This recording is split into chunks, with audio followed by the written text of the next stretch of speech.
Shalom bakunzi b'ikiganiro cy'ijambo ry'umunsi, shishikaye kubifuriza Pasika nziza ngo umwami Yesu abaho umugisha mwinshi utangaje. Uyu munsi ni umunsi ukomeye cyane, umunsi twibuka gupfa k'umwami wacu Yesu Kristo. Haleluya. Kuri uyu munsi rero ndashaka kubaganiriza ibintu ndwi byabaye Yesu akikanye. Yesu akikanye hari ibintu ndwi byabaye nibyo nifuza kubaganiriza kuri uyu munsi. Haleluya.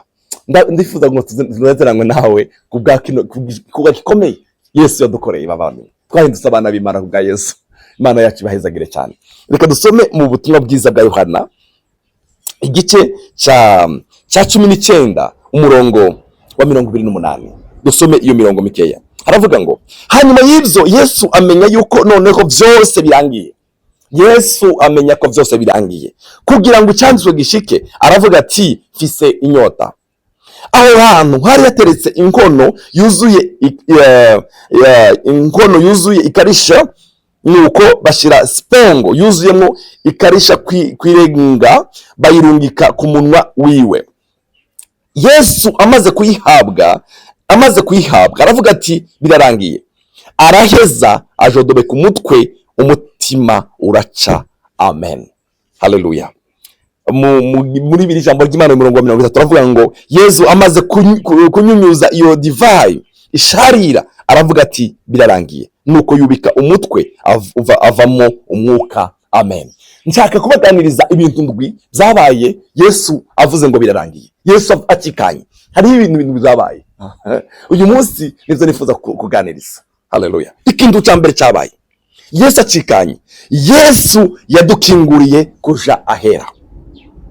Amen. Yesu akikanye. Haleluya. Igitambara cyari gikingiriye ahera cyakisemo. Yesu abaradukinguriye jewe nawe kuja ahera. Twese turigererayo. Haleluya. Hari umurinzi uvuga ngo nashize ndigererayo. Matayo yaravyanditse igice cya 27 umurongo wa 51 haravuga ngo igihuzu gikingiriye ahera cyane y'urusengero gitantamukamo kubiri. Haleluya. Yesu akikanye, igihuzu cyari gikingiriye ahera cyacitsemo. Haleluya. Uhereye hejuru ugashitsa hasi, isi iratigita, ibitandara birasadagurika. Ikintu cya mbere cyabaye Yesu akikanye, igihuzu cyakingiriye ahera cyaracitsemo. Ubu jewe nawe turigerera kwa Kristo. Turigere ntidutuma nta muntu ubwira ngo ugende tuvugire twenyine turashikira. Haleluya. Ikintu cya kabiri cyabaye Yesu akikanye, urwandiko rwaturega. Haleluya. Arubamba ku musaraba, ari urwandiko rwaturega rwakuweho.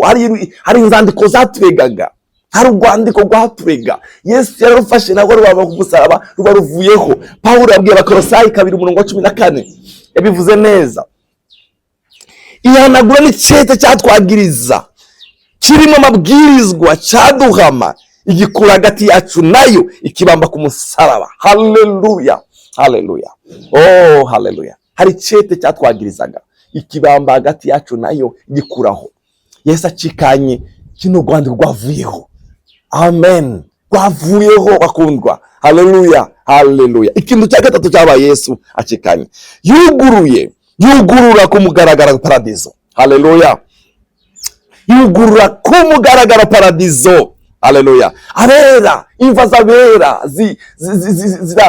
imva z'abera ziruguruka, abantu bavayo. Yugurura paradizo. Ni umunsi Yesu akikanye, ni umunsi yuguruye paradizo ku mugaragaro. Haleluya.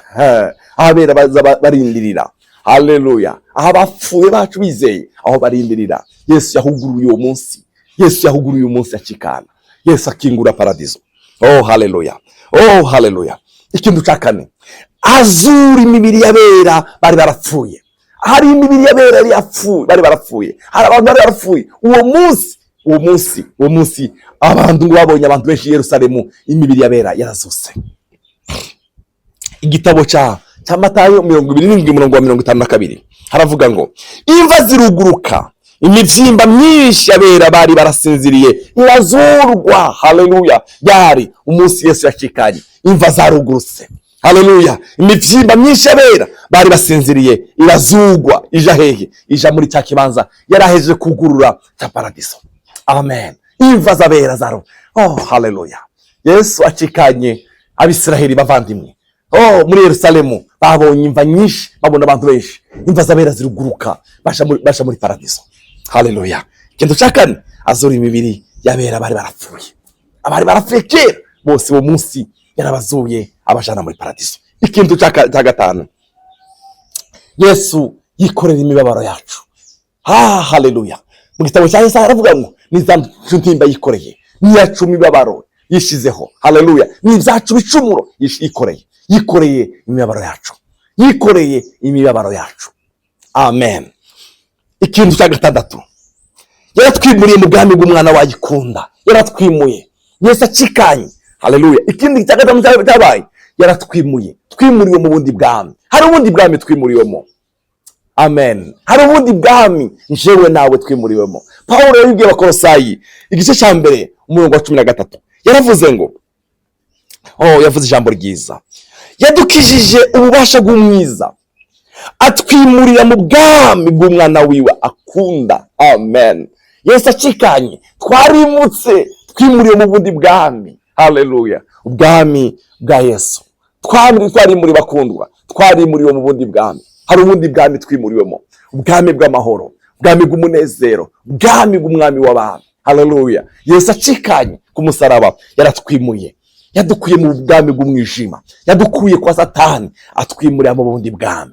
Pawulo abwira Abakolosayi ngo, ababwira ijambo ryiza, aravuga ngo yadukijije ububasha bw'umwiza, atwimurira mu bwami bw'umwana wiwe ukunda. Imana ishimwe ko twimuriye mu bundi bwami. Hari ubundi bwami twimuriwemo, hari ubundi bwami twimuriwemo. Imana yacu yagwa icubahiro kuri ubwo bwami yatujanyemo, ubwami bw'umwana wayo ikunda. Ikintu cyabaye gikomeye cyane, Yesu acikanye, yamaze imbaraga z'urupfu. Yesu uwa munsi yacikanye niwo munsi yamaze imbaraga z'urupfu. Dusome mu cyete Paulo yandikiye Abakorinto igice cya 15 umurongo wa 20, haravuga ngo, ariko noneho Kristo yarazutse mu bapfuye, niwe yashurije abasinziriye. Haleluya. Nguko urupfu rwazanywe n'umuntu, no kuzuka ko bapfuye kwazanywe n'umuntu. Ukuzuka ko bapfuye kwazanywe n'umuntu. Amen. Ukuzuka kw'abapfuye kwazanywe nande? Kwazanywe na Kristo Yesu umwana w'Imana. Imana yacu yabwa icubahiro. Umunsi Yesu yacikanye niyo munsi yamaze urupfu imbaraga.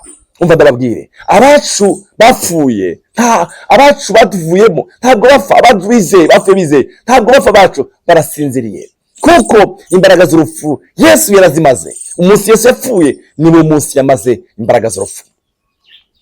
Haleluya. Kuko urupfu rwazanywe n'umuntu, rwazanywe n'ahandi, rwazanywe na Adamu, no kuzuka ko bapfuye kwazanywe n'umuntu, uwo ni Kristo Yesu. Kuko Adamu yadukije bose gupfa, niko muri Kristo bose bazohindurwa bazima. Niko muri Kristo Yesu bazohindurwa bazima.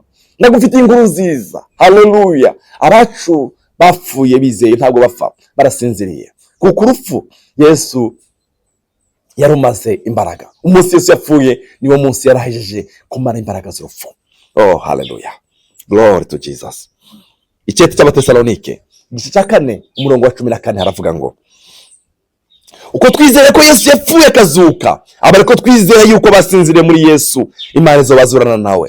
Haleluya. Abasinziriye muri Yesu, ntabwo abacu bapfuye bapfa, barasinzira muri Yesu. Abo bazozugwa. Haleluya. Hari n'abandi bapfuye, abantu bapfuye batizeye, sinzi amarezo yabo, ariko twebwe Bibiliya yavuga ngo abacu bapfuye bizeye ntabwo bapfa, barasinzira. Yesu azobazura, ko Yesu yapfuye akazuka. Haleluya. Abariko twizera ko bacu basinzira muri Yesu, Imana izobazura. Bakundwa, Yesu yarapfuye, Yesu yarazutse, Yesu azogaruka. Haleluya. Yesu azogaruka. Haleluya.